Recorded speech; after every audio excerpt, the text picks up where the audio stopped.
Segunda metade do século XIX. O jovem Dom Pedro II é o imperador do Brasil. A pena de morte vigora no país. Centenas de pessoas já foram executadas. As pessoas acham que o Brasil não tem tradição de pena de morte. Como não tem tradição de pena de morte? Se durante 4/5 da nossa história ele existiu.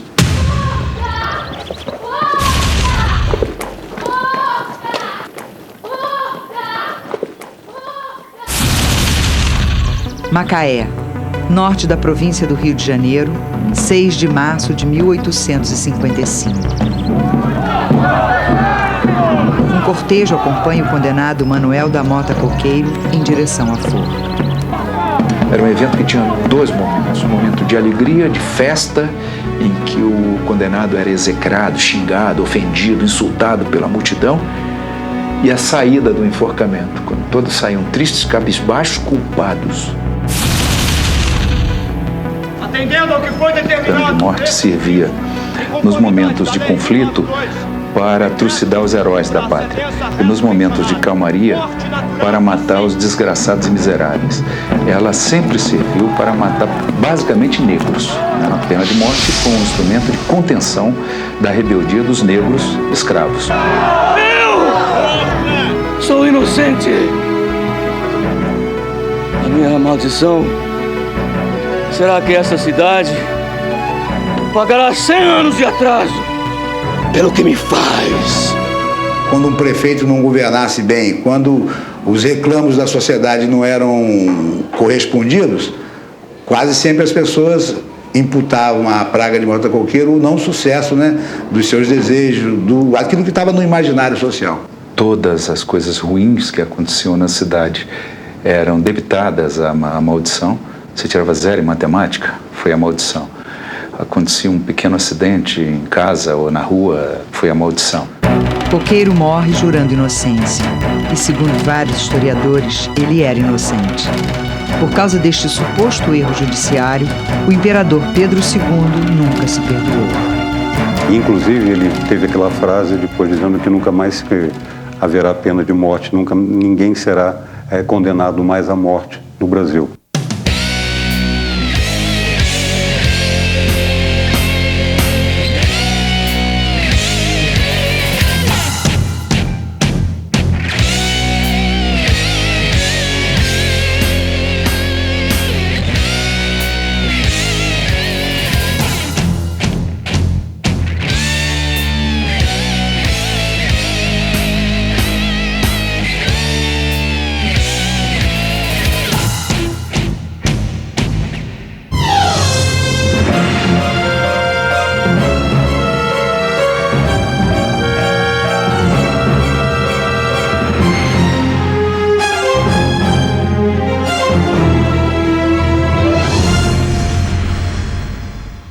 Boa noite. O Linha Direta Justiça continua a série jornalística sobre os crimes que marcaram o país. Hoje você vai voltar ao século XIX para ver uma história de paixão, ciúmes, traição e vingança.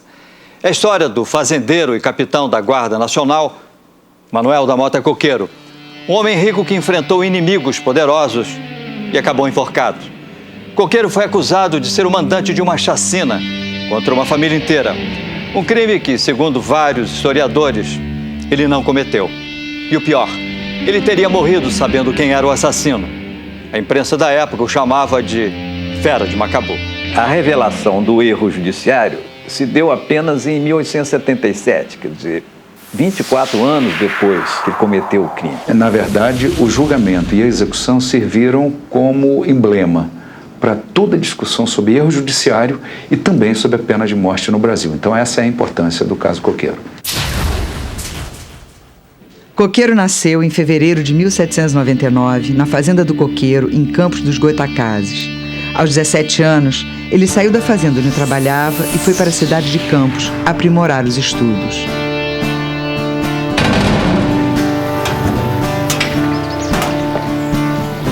Coqueiro fica hospedado durante 2 anos na casa do padrinho Manuel Batista Pereira, pai do seu primo Juliano. Como estás, primo? Como estás? O primo já está sabendo que eu vou estudar no Rio de Janeiro? Certamente, o senhor seu pai me contou. Pois muito bem. Antes de partir, eu gostaria de lhe fazer um pedido especial. Conhece Joaquina?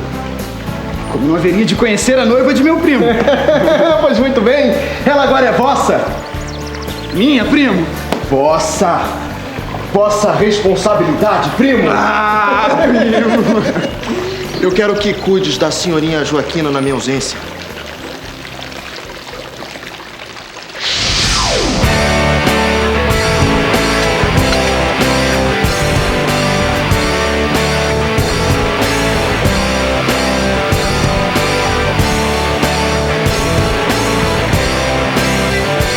O coqueiro se empenha tanto na tarefa que acaba apaixonado. Senhorinha Joaquina, eu não posso mais guardar o que sinto por ti.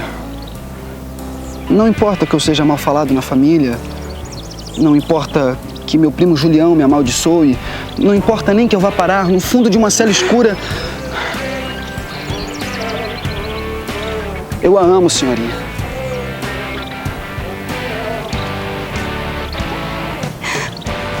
Será que nossos filhos terão essa sua marquinha no rosto?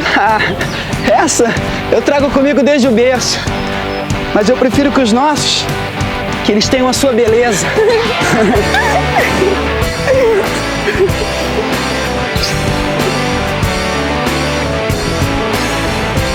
Fevereiro de 1820. Contra tudo e contra todos, Coqueiro se casou. Decisão desastrosa. E ele encantou-se pela noiva do primo e acabou seduzindo-a e contraindo núpcias com ela. Isso fez com que ele tivesse uma inimizade mortal por parte do seu primo. Coqueiro ainda sofreria uma perda irreparável. 3 anos depois do casamento, Joaquina morre de infecção pulmonar. Por quê? Por que comigo, Deus? Joaquina, meu amor.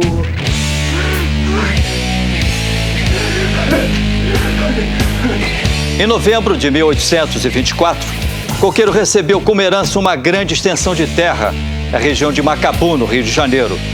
Esta propriedade era vizinha da fazenda de um inimigo mortal, Julião Batista, um primo que havia perdido a noiva para ele.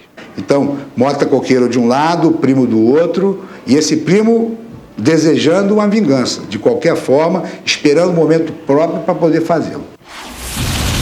Esta foi a terra que Coqueiro herdou e que ele batizou de Fazenda Bananal. Aqui, ele começou a construir sua fortuna. Nestas ruínas, o que restou da casa de Coqueiro. Foi nessa fazenda que aconteceu tudo. O que se encontrou aqui quando foi feita essa nova casa? O que foi encontrado que pertencia àquela época, aquele período do Coqueiro? Olha, meu irmão Geraldo encontrou muita coisa. Tesoura, joias, assim, enterrado no lixo, caco de ferramentas, de louças, né? Nesta época, Coqueiro é apresentado por um primo à mulher que mudará o rumo da vida dele. Gostaria de apresentar a senhora Úrsula Maria das Virgens Cabral. Era uma fazendeira, tinha uma posição social muito forte em Campos dos Goytacazes, era muito respeitada, apesar de ser mulher, em meados do século XIX. Era uma mulher de personalidade fortíssima e quando eles se casaram, eles começaram a juntar bens. Úrsula e Coqueiro começam a expandir os limites das propriedades. Eles arrendam ou ocupam terras abandonadas. Essa região foi doada em Sesmaria aos padres beneditinos, que nunca a ocuparam. Posteriormente, Mota Coqueiro e outros fazendeiros acabaram ocupando as terras dessa área, o que gerou um conflito entre ele, esse grupo de fazendeiros, e os beneditinos. Nesta briga por terras, Coqueiro enfrentou até uma tropa de escravos enviada com o objetivo de expulsá-lo daquela região. Ele brigou e ficou com a propriedade. Os padres jamais o perdoariam. As igrejas eram prédios públicos, os padres recebiam pela fazenda real. Portanto, ele era acusado de haver suprimido bens públicos. E isso o tornou, obviamente, antipático à União. Em 1847, Coqueiro já era dono de 5 fazendas e muitos escravos. Respeitado pela sociedade local, ele foi convidado para um casamento em que o imperador Dom Pedro II seria o padrinho.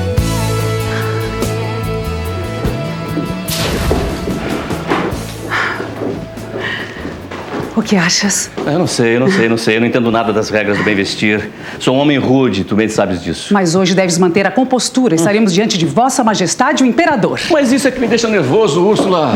Eu não sei se devo me dobrar, se devo me ajoelhar, se devo beijar a mão ou fazer apenas uma mensura. Maldita hora que eu fui aceitar esse convite. Não sejas tão irracível, meu marido. Ao chegar a hora, saberemos o que fazer.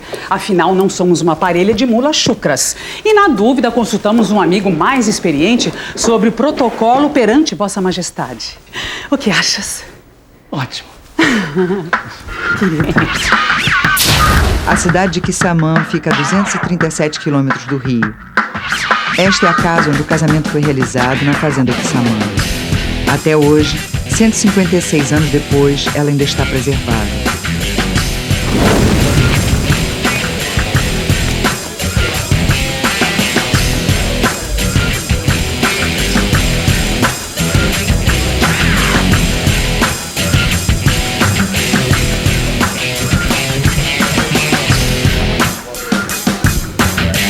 Numa festa suntuosa para 2.000 convidados, Úrsula e Coqueiro são apresentados a Dom Pedro II.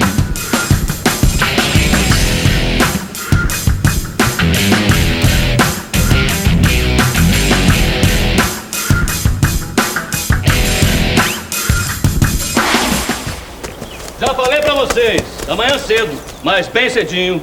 Eu quero essa madeira toda lá no Rio. Pode ir, vamos!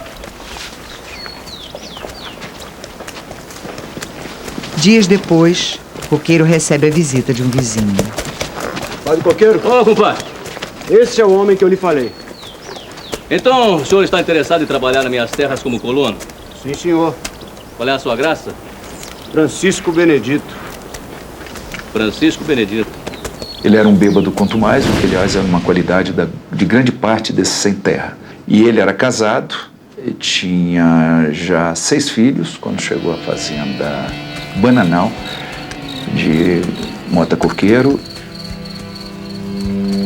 Francisco Benedito se muda com toda a família para a fazenda Bananal.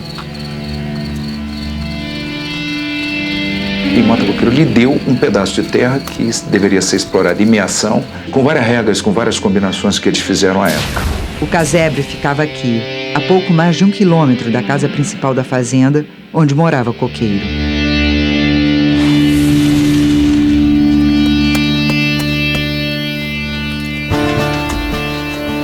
Quatro anos depois, Coqueiro fica fascinado por Francisca, a filha mais velha do colono. Perdão, Francisca. Eu não pretendia assustá-lo, perdão. Não foi nada, capitão. Eu já estava indo pra cá. Não. Não deixarei que andes com esse pé machucado. Em pouco tempo, Francisca se tornaria amante de Coqueiro.